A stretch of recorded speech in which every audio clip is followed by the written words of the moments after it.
Sociology. Today we are going to start our topic that is the human male reproductive system. तो आज हम human male reproductive system के बारे में बात करेंगे. As you can see the highlighted topic here. So first of all मैं आपको human male reproductive system के कुछ main organs के बारे में बता दूँ, कुछ ऐसी चीज़ें जो मिलकर उसको मुकम्मल करती हैं. तो first of all will talk about the first thing that is two testis. मतलब एक पेयर है टेस्टिस का that produce sperm and male sex hormone that is testosterone. As you know testosterone जो है वो सबसे इम्पॉर्टेंट मेल सेक्स हार्मोन है जो कि उसके मेल और सेकेंडरी कैरेक्टर्स को कंट्रोल करता है. तो मैंने आपके लिए इन चीज़ों को हाईलाइट किया है ताकि आपके लिए पढ़ना आसान हो जाए. तो first of all two testis जो हैं वो इसका मेल रिप्रोडक्टिव सिस्टम का हिस्सा हैं. Secondly we will talk about the accessory glands. As you know that accessory का मतलब होता है ज़रूरी. कुछ इस तरह के ज़रूरी ग्लैंड्स और ट्यूब्स होती हैं जो कि स्पर्म्स को कैरी करती हैं और कहाँ तक पहुँचाती हैं, पेनिस तक. This fluid together with the sperm. अब ये जो स्पर्म है और एक इस तरह का फ्लूइड है जो स्पर्म्स के साथ साथ रिलीज़ हो रहा है, इन स्पर्म्स को और उस फ्लूइड को मिल के क्या कहते हैं, सीमन और semen. You can pronounce both. तो थर्ड नंबर पे हम बात करेंगे एसेसरी डक्ट्स की. अब एसेसरी ग्लैंड्स का काम ये था कि उन्होंने ग्लैंड्स ने प्रोडक्शन कर दी. आगे वो प्रोडक्शन जो है वो डक्ट्स के थ्रू होती हुई सिक्रीशन कहाँ तक जाएगी, टेस्टिस तक, और वहाँ से आगे कहाँ तक जाएगी, पेनिस तक. पेनिस आपको पता है कि it is the copulatory organ that is used to transfer the sperms into the vagina of the female reproductive system. तो होपफुली आपको इस ओवरव्यू की समझ आ गई होगी. नेक्स्ट हम चलते हैं इसके मेन टॉपिक की तरफ, that is production and transport of sperm. अब हम इसमें प्रॉपर्ली ये देखेंगे कि किस तरह से स्पर्म्स प्रोड्यूस होते हैं और किस तरह से वो आगे ट्रांसपोर्ट होते हैं. फ़र्स्ट ऑफ़ ऑल मैंने आपको बताया कि टेस्टिस का पेयर होता है इनकी बॉडी में, मेल रिप्रोडक्टिव सिस्टम का एक मेन हिस्सा है. It is the as you can see the जो टेस्टिस है वो प्रोड्यूस करते हैं स्पर्म्स. टेस्टिस का काम ये हो गया कि उन्होंने स्पर्म्स प्रोड्यूस किए शॉर्टली आफ्टर बर्थ. बिल्कुल बर्थ के फ़ौरन बाद क्या होता है कि टेस्टिस जो है वो you can see the hang out from the abdominal cavity. और टेस्टिस जो है इनकी प्रोटेक्शन के लिए एक आउटर कवरिंग होती है, या आप कह सकते हैं कि एक बैग और एक पाउच लाइक स्ट्रक्चर है जिसमें टेस्टिस बिल्कुल प्रोटेक्टली और टाइटली पैक्ड हैं. उस पाउच को क्या बोलते हैं, scrotum. So you can say that scrotum is the mini bag or mini layer around the testis that is used to protect the testis or this portion. क्योंकि आपको पता है this is the most sensitive part of male reproductive system. So इसकी जो protection है वो बहुत ज़्यादा ज़रूरी है, जो कि कौन करता है, स्क्रोटम. होपफुली यहाँ तक आपको समझ आ गई होगी. नेक्स्ट हम बात करते हैं जो टेस्टिस हैं इनके टेम्परेचर की. तो बेसिकली टेस्टिस जो हैं इनका टेम्परेचर होता है 34 डिग्री सेंटीग्रेड.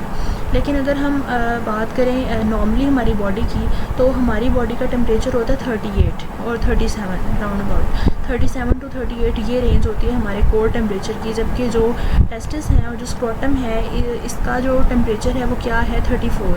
अब यहाँ पे क्वेश्चन ये राइज होता है कि टेस्टिस जो हैं वो इनका टेम्परेचर कम क्यों है as compared to human body. तो आपके क्वेश्चन को यहीं पे आंसर करती चलूँ कि इनका टेम्परेचर जो है वो लोअर इस वजह से होता है क्योंकि आपको पता है कि ह्यूमन बॉडी में प्रोड्यूस होने वाली हर चीज़ जो है वो एक स्पेसिफ़िक और एक ख़ास टेम्परेचर पर वर्क करती है. बिल्कुल इसी तरह अब जो टेस्टिस हैं उनसे क्या चीज़ प्रोड्यूस होगी, स्पर्म्स. तो जो स्पर्म्स हैं बेसिकली वो लोअर टेम्परेचर पे एक्टिवली काम करते हैं. अगर टेम्परेचर इंक्रीज़ कर दिया जाए तो वो इनएक्टिव हो जाएंगे या वो उस तरह से एफिशिएंटली वर्क नहीं करेंगे. सो स्पर्म्स की एक्टिवनेस के लिए और उनकी सर्वाइवल के लिए, उनकी सही प्रोडक्शन के लिए टेम्परेचर का कम होना ज़रूरी है, एंड दैट इज़ 34 जो कि हमारी बॉडी से कम है. यहाँ तक क्लियर हो गया आप सबको. नेक्स्ट हम चलते हैं, बात करते हैं नेक्स्ट पोर्शन की. हर टेस्टिस में 800 ट्यूब्यूल्स होती हैं, छोटी ट्यूब्स होती हैं जिनको हम सेमिनिफेरस ट्यूब्यूल्स बोलते हैं.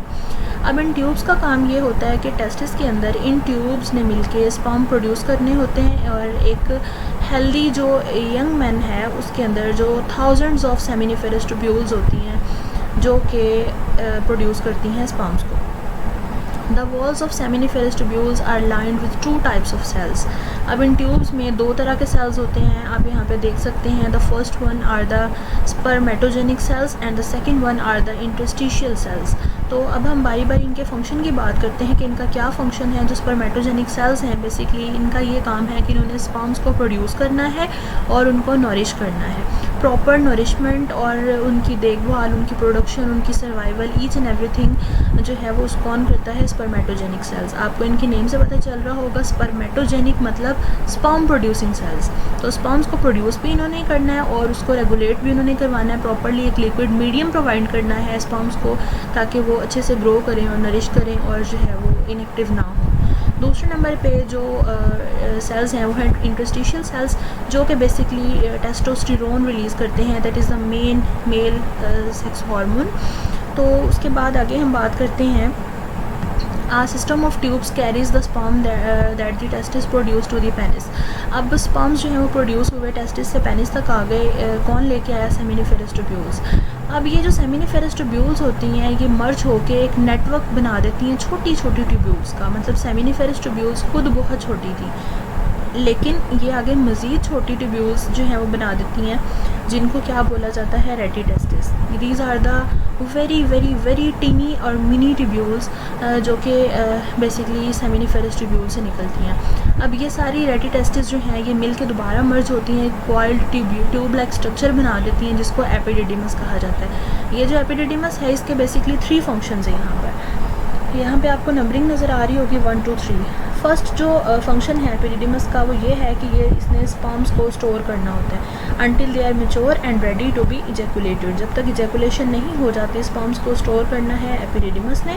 सेकेंडली इसके अंदर स्मूथ मसल्स होते हैं जो कि स्पर्म को प्रोपेल करते हैं कि वो आगे की तरफ मूव करें। स्पर्म्स जो है उनकी फॉरवर्ड मूवमेंट में हेल्प करती है एपिडिडिमस।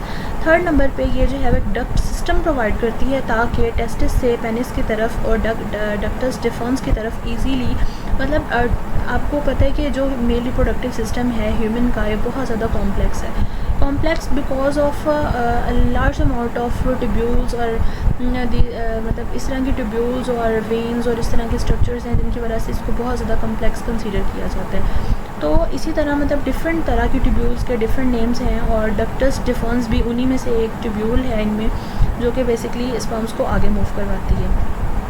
उसके बाद जो है वो इस तरह मूवमेंट हो गई, स्पर्म्स आगे चले गए, देन जो है वो स्पर्म्स पहुंचते हैं कहाँ तक? डक्टस डिफरेंस तक, जो कि यहाँ से आगे पास करते हैं यूरिनरी ब्लैडर तक। अब यूरिनरी ब्लैडर आगे थोड़ा सा इनलार्ज होकर एक स्ट्रक्चर बनाता है जिसको एम्प्यूला कहते हैं। बेसिकली एम्प्यूला का काम ये है कि it stores a large amount of sperms until they are ejaculated. जब तक इजैकुलेशन नहीं हो जाती तब तक स्पर्म्स को किसने स्टोर करना है? एम्प्यूला ने। सो नेक्स्ट जो है वो एम्प्यूला के बाद आगे जो डक्टस डिफर्न है ये पहले ये डक्टस डिफर्न्स है, बाद में यही ट्यूब जो है वो इजैकुलेटेड और इजैकुलेटरी डक्ट बन जाती है। इजैकुलेटरी डक्ट आपको नेम से पता चल रहा है, ejaculatory duct means for ejaculation. ये वो डक्ट है जिसने आगे इजैकुलेशन करवानी है। उसके बाद आगे यूरेथ्रा जो है वो फाइनल सेक्शन है रिप्रोडक्टिव डक्ट सिस्टम का, जहाँ से सिक्रीशन होती है मेल रिप्रोडक्टिव सिस्टम की। आफ्टर द डक्टस डिफरेंस ये जो है यूरिनरी ब्लैडर में पास करते हैं। सेसरी ग्लैंड्स जो है वो डिफरेंट तरह की सिक्रीशंस देते हैं ताकि जो है वो स्पर्म्स इजीली ग्रो कर सकें और सर्वाइव कर सकें। उसके बाद एक प्योर सेमिनल वेसिकल्स होते हैं जो कि सिक्रीट करते हैं water, fructose, prostaglandins and vitamin C. ये सिक्रीशन होती है जिसमें ये सब कुछ मौजूद है। ये सिक्रीशन जो है बेसिकली एनर्जी प्रोवाइड करती है ताकि स्पर्म्स जो हैं वो मूव कर सकें। फॉरवर्ड मूवमेंट होती है आपको पता है, और मोटाइल होते हैं sperms. Motile means they can move easily और दे कैन फ्रीली मूव। अगर आप इनका स्ट्रक्चर देखें स्पर्म का तो पीछे इनके जो है वो एक फ्लैजेला होता है जो कि टेल लाइक स्ट्रक्चर होता है जो कि मूव करवाता है इनको। तो फ्लैजिलेटरी मूवमेंट होती है इनकी। और जो स्पर्म्स हैं बेसिकली इनकी जो पीएच है वो एडजस्ट हुई हुई होती है according to pH of vagina.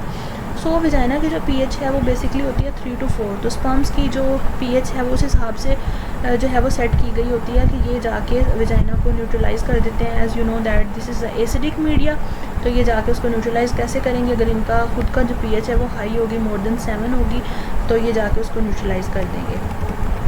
ये आप देख सकते हैं कंप्लीट प्रॉपर जो है वो मेल रिप्रोडक्टिव सिस्टम है, उनके हर पार्ट्स को जो है वो लेबल किया गया है। उसके बाद जो है वो प्रोस्टेट ग्लैंड्स आ जाते हैं जो कि सिक्रीट करते हैं water, enzymes, cholesterol, buffering salts, phospholipids.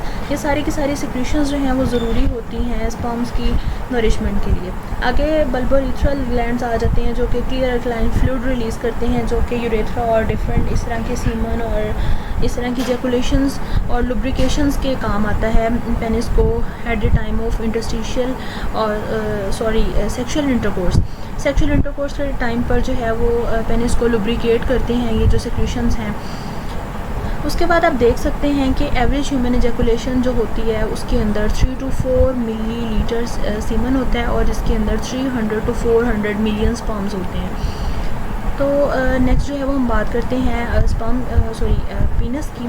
Penis जो है इसके दो फंक्शंस हैं। It carries urine through the urethra. एक तो इसने यूरिनेशन करवानी है, आप बेसिकली कह सकते हैं कि एक यूरिनेशन का काम करना है इसने और दूसरा इसने एजैकुलेशन का काम करना है। पेनिस के दो काम आ गए, यूरिनेशन और एजैकुलेशन।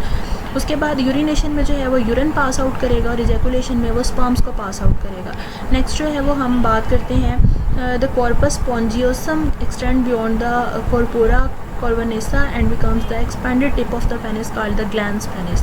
बेसिकली ग्लैंस पेनिस जो है वो पेनिस की टिप को कहते हैं। आपको पता है at the tip of the penis there is a loosely fitting skin of the penis that folds forward over the glands to form the structure that is prepuce or foreskin. Basically you can say that the head of the penis is prepuce.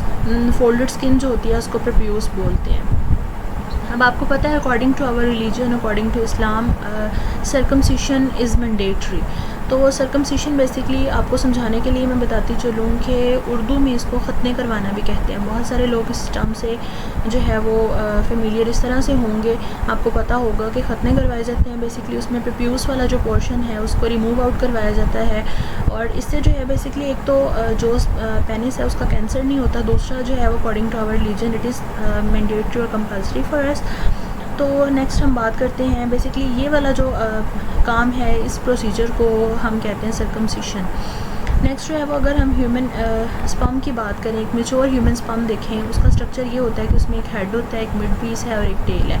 जो head है उसके अंदर haploid nucleus होता है जो जिसमें mostly क्या होता है डीएनए। दूसरे नंबर पे एक्रोसोम है, कैप लाइक स्ट्रक्चर है।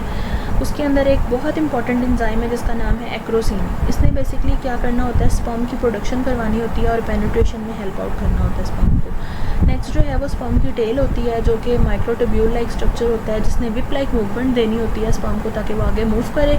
उसकी जो नेक वाला पोर्शन है मिड पीस जिसको हम कहते हैं, उसके अंदर एक स्पाइरल माइटोकॉन्ड्रिया होता है मिड पीस में जो कि एटीपी प्रोवाइड करता है। As you know that mitochondria is the power house of the cell. So mitochondria जहाँ भी होगा वहीं पे उसने एनर्जी प्रोड्यूस करनी है।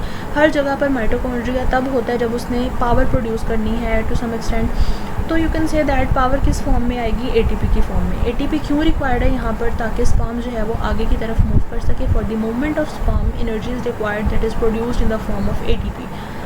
सो होपफुली यहाँ तक आप लोगों को समझ आ गई होगी।